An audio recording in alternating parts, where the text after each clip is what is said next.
Eating Max Broker, we're the ones you can trust. Yeah, we're the real deal. Eating Max Broker, your trading dreams will fill. No need to search, cause we're the ones to choose.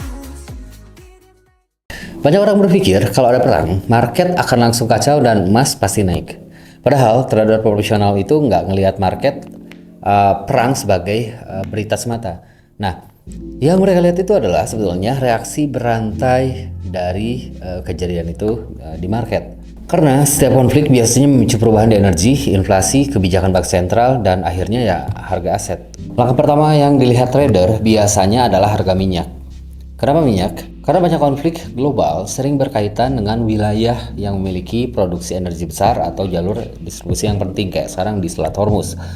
Ketika ada ancaman terhadap suplai energi global, biasanya market langsung bereaksi. Trader biasanya memperkirakan kemungkinan gangguan suplai dan minyak global. Akhirnya harga minyak atau oil itu naik karena pasar mencoba mengantisipasi kekurangan suplai atau gangguan suplai global. Dan kenaikan harga energi ini biasanya nggak berhenti di situ. Ada efek berantainya. Karena kalau kita lihat ketika harga energi naik, biaya produksi dan transportasi global itu ikut naik juga. Nah, disinilah biasanya rantai efek global supply chain itu mulai terbentuk. Ketika harga energi meningkat, biasanya tekanan inflasi global juga ikut naik. Nah, kenapa? Karena energi adalah komponen paling penting dalam hampir semua aktivitas ekonomi. Mulai dari produksi barang, distribusi, sampai dengan transportasi. Ketika biaya energi naik, perusahaan seringkali biasanya akan menaikkan juga harga produk mereka karena cost production juga akan ikut naik juga. Nah, dan ini akhirnya akan tercermin dalam data inflasi kayak CPI atau Consumer Price Index. Itulah sebabnya saat konflik geopolitik meningkat, trader biasanya juga mulai memperhatikan data CPI di Amerika. Karena data ini memberikan gambaran apakah tekanan inflasi ini sedang meningkat atau misalkan sedang datar atau justru malah mulai mereda. Atau bisa kita katakan ini bisa menjadi sebuah indikator untuk ekonominya secara global ataupun di bagian Amerikanya. Jika inflasi masih tinggi, bank sentral seperti Federal Reserve biasanya tidak akan buru-buru buat naikin atau bahkan mungkin untuk potong suku bunga. Bahkan dalam beberapa kondisi, suku bunga biasanya dipertahankan tinggi itu lebih lama ketika ada kondisi seperti ini atau kondisinya belum memungkinkan untuk pemotongan suku bunga. Nah, suku bunga yang tinggi biasanya bikin aset berbasis dolar itu biasanya jadi lebih menarik bagi investor global. Akibatnya, permintaan terhadap DXY atau US dollar itu bisa meningkat. Dan di titik ini, biasanya kita sebagai trader itu mulai ngelihat pergerakan dolar itu sebagai indikator penting dari arah market. Barulah setelah itu, trader biasanya ngelihat bagaimana emas bereaksi. Nah, banyak orang berpikir perang otomatis bikin emas naik. Padahal kenyataannya lebih kompleks sebetulnya.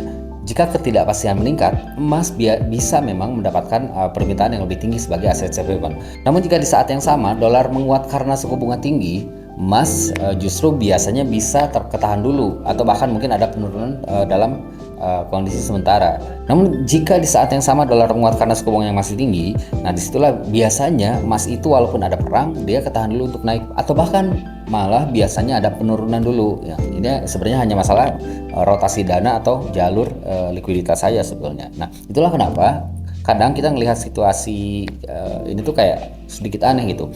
Lagi ada konflik besar di dunia, lagi ada perang segala macam, tapi emasnya nggak langsung rally atau bahkan ada cenderung turun dulu. Dan itu yang terjadi kemarin ketika ada konflik di Iran Amerika dan termasuk ketika Selat Hormuz ditutup. Ketika orang melihat ini ada potensi emas akan rally, ternyata harga emas malah turun dulu. Ternyata karena saat itu kondisinya adalah kekhawatiran akan krisis global terkait dengan energi ini atau krisis atau kelangkaan minyak karena Selat Hormuz ditutup dan kilang minyak pun kemarin ada dibom atau ada serangan.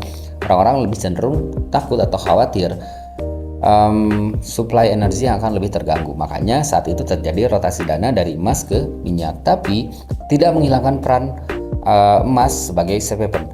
Emas tetap menjadi safe haven. Hanya saat itu likuiditas market atau terjadi yang namanya rotasi dana atau dianggap bahwa minyak saat itu lebih penting. Jadi cara trader membaca market saat ada perang sebetulnya bukan hanya ngelihat berita konflik itu sendiri, tapi efek berantainya itu. Karena yang kita lihat itu sebetulnya harusnya lihat dari Jika ini terjadi, maka efek berantainya akan kemana? Nah, harusnya kita sebagai trader itu melihat dari perspektif seperti itu. Nah, konflik itu akan menciptakan gangguan energi. Itu akan menciptakan kenaikan harga minyak. Nah, kenaikan harga minyak akan menciptakan tekanan inflasi. Dan tekanan inflasi bisa tercermin di data CPI. Data CPI juga nanti akan menentukan kebijakan suku bunga. Nah, kebijakan suku bunga ini nanti yang akan menentukan kekuatan dolar. Lalu di akhir kita bisa melihat reaksi terhadap harga emas. Ketika semua potongan ini digabungkan, gambaran arah market sebetulnya itu mulai terlihat lebih jelas, lebih clear sebetulnya. Kalau misalnya kita melihat atau memahami struktur pola pergerakannya. Jadi yang harus kita lakukan adalah bukan menebak, tapi kita harus mengumpulkan datanya dan kita melihat alurnya dan efek berantainya ini akan ke arah mana, karena pada akhirnya emas tidak akan kehilangan perannya sebagai aset safe haven. Hanya kita harus mempertimbangkan ada yang namanya rotasi dana atau perputaran uang itu akan masuk kemana. Di video berikutnya saya akan tunjukin contoh chart nyata di mana hubungan antara oil, dolar, dan emas. Nah, ya, ini biasanya sering ngasih sinyal lebih awal sebelum pergerakan besar terjadi. Jadi follow terus, ikuti terus video-video terbaru dari kita. Saya Syam. See you on the next video. Bye bye.